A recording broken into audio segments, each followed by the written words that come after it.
Alors, ce 1er août, les cloches de la cathédrale de Clermont ont sonné comme elles ont sonné le tocsin le 1er août 1914, il y a tout juste 100 ans, pour annoncer la mobilisation générale. 2 jours plus tard, la France entrait officiellement en guerre. 44 000 soldats auvergnats seront mobilisés pendant la première quinzaine d'août 14. 380 000 le seront au total pendant toute la durée du conflit. 55 000 ne sont jamais revenus.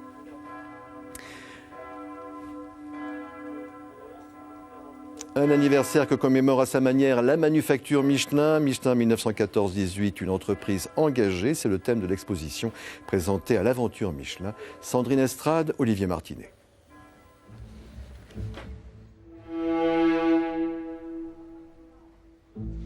Mobiliser, innover, soutenir, soigner et transmettre. 5 mots pour résumer l'engagement de l'entreprise Michelin lors de la Première Guerre mondiale. Photos, lettres et documents d'archives retracent les souvenirs des 2000 employés partis au front. Cette correspondance montre toute la solidarité qui peut exister entre les non mobilisés à Clermont et les mobilisés qui sont sur le front.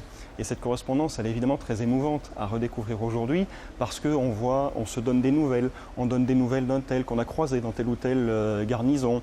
Et puis il y a certainement des lettres qui ont aussi échappé à la censure parce qu'elles montrent toute la dureté de la guerre et puis aussi au fil du temps la lassitude de cette guerre qui s'enlise.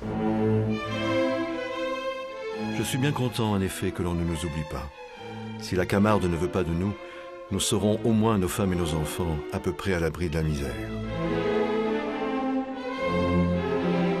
J'ai reçu un colis de la part du personnel non mobilisé. Il nous demande une réponse, ce que je vais faire un de ces jours. Chaussettes, chandails, jambonneaux, tabac étaient envoyés aux soldats. Les combattants recevaient également une brochure contenant les adresses du personnel mobilisé. Le contact entre le front et l'usine était permanent. Ce qui est surtout intéressant, c'est de montrer cette solidarité et cette cohésion qui a existé pendant toute la période de la guerre.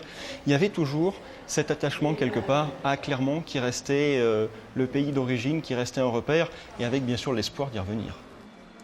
Un attachement que l'entreprise nous fait aujourd'hui partager en introduction dans le hall du musée. L'exposition est à découvrir jusqu'au 31 août.